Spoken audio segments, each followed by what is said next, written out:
Ini adalah pengalaman gua ketika gagal bayar di aplikasi Ada Modal itu senilai 1 juta rupiah, di mana gua gagal bayarnya itu selama 1 tahun, teman-teman.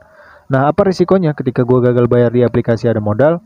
Untuk penjelasannya, simak video berikut ini.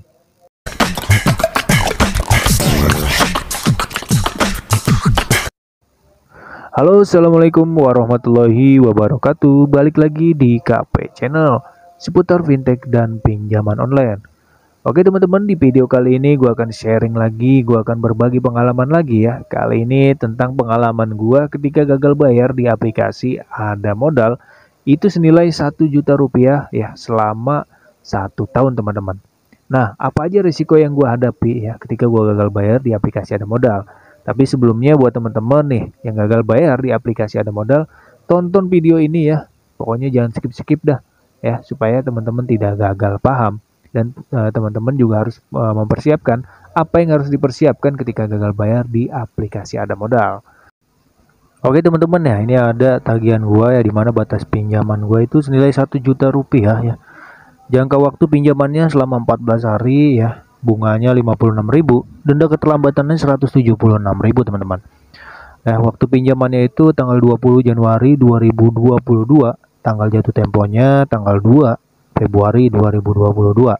Kalau kita lihat di sini kan 2022 ya, sedangkan sekarang 2023, teman-teman. Artinya udah 1 tahun lebih ya gua gagal bayar di aplikasi Ada Modal ini ya. Nah, lalu resikonya apa aja gitu ya. Nah, tapi sebelum ke resikonya ya, kita lihat dulu ya, bahwa di aplikasi Ada Modal ini ya, gue menerimanya itu bukan 1 juta teman-teman, tapi 770, itu ada potongannya ya. Entah potongan apa gue nggak ngerti ya teman-teman. Jadi di aplikasi Ada Modal ini ya, banyak nasabah yang mengeluhkan tentang potongan tersebut gitu ya. Yang diterima kan 770, berarti potongannya itu adalah 230-an teman-teman ya. Ini sangat besar gitu ya untuk skala pinjaman online legal yang berizin di OJK. Jadi resikonya seperti ini teman-teman ya, yang gua alami ya ketika gagal bayar di aplikasi Ada Modal. Untuk bunga keterlambatan ya. Yang pertama, bunganya. Gimana Bang bunganya? Ya.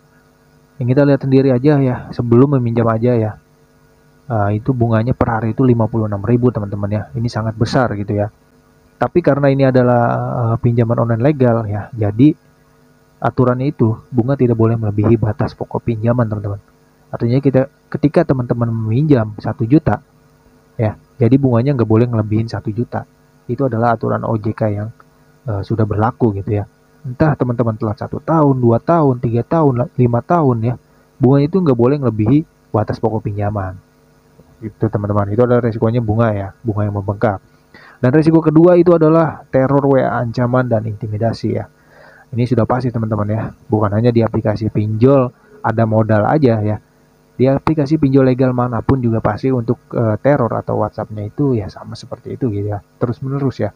Gimana caranya supaya nasabah itu membayar gitu ya. Gue katakan lagi bahwa di teror WA aplikasi Ada Modal ini ya sangat tidak masuk akal gitu ya. Sama dengan pinjol ilegal gitu ya. Kalau gue setarain gitu ya. Karena pada saat WhatsApp-nya itu yang kalian lihat aja di sini ya, bahwa WhatsApp-nya itu ya tidak sopan ya. Ini macam ilegal gitu teman-teman ya. Nah, resiko yang selanjutnya itu adalah DC lapangan. Nah, apakah di aplikasi Ada Modal ini ada DC lapangannya atau tidak, Bang? Ya. Gua katakan lagi bahwa ini sepengalaman gua teman-teman ya. Itu belum ada DC lapangannya ya. Yang gua alami ya. Yang gua gagal bayar 1 tahun ini, gua belum disamperin DC lapangan Ada Modal. Nggak tahu ke depannya ya. Mudah-mudahan aman lah. Tapi untuk di beberapa kasus juga ya, bukan hanya gua aja gitu ya. Semua yang gagal bayar di aplikasi modal itu rata-rata tidak disamperin di lapangan ya.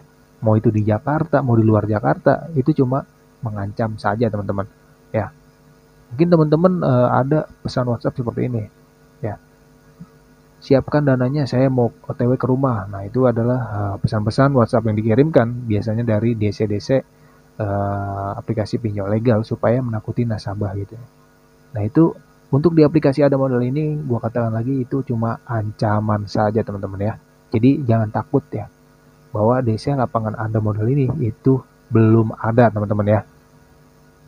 Nah, resiko selanjutnya itu adalah slick. Apakah di aplikasi Ada Modal ini ada slicknya atau tidak, Bang? Ya. Nah, gua katakan lagi bahwa di aplikasi Ada Modal ini tidak masuk Slick, teman-teman. Kenapa tidak masuk Slick? Karena aplikasi Ada Modal ini itu jatuhnya itu semi legal, teman-teman ya. Bukan pinjol legal yang besar gitu ya. Dia itu bawahan dari pinjaman online legal yang besar. Contohnya kalau aku laku, Kredipo, Kredit Pintar ya, itu adalah perusahaan yang besar gitu. Nah, kalau untuk pinjol Ada Modal ini, dia di bawahannya, teman-teman. Artinya ini semi legal. Ilegal bukan, ya, legal bukan. Jadi ibaratnya dia di tengah-tengah gitu ya. Ini anakan dari pinjol legal yang besar. Jadi untuk Slick OJK-nya ini belum masuk, teman-teman. Aman lah ya buat teman-teman yang mau mengajukan KPR, KUR ya. Itu masih bisa, teman-teman. Cuma resikonya dia terblokir di API saja. Ya, kalau di API itu adalah di aplikasi pinjol legal, teman-teman tidak bisa di ACC gitu. Seperti Kredit Pintar atau teman-teman mengajukan di Kredipo itu bakal tidak di ACC karena masuk ke API. Kalau untuk KPR ya teman-teman masih bisa gitu ya. Oke, segitu aja ya video kali ini tentang pengalaman gua gagal bayar di aplikasi Ada Modal itu selama 1 tahun, teman-teman ya. Jadi buat teman-teman nih, jangan panik, jangan cemas ya. Gua aja yang gagal bayar 1 tahun itu ya santai-santai aja gitu ya. Oke, terima kasih video kali ini ya. Terima kasih buat yang sudah menonton ya sampai habis atau sampai akhir ya. Gue mengucapkan banyak terima kasih, teman-teman. Ya, sampai jumpa ke video selanjutnya. Thanks for watching.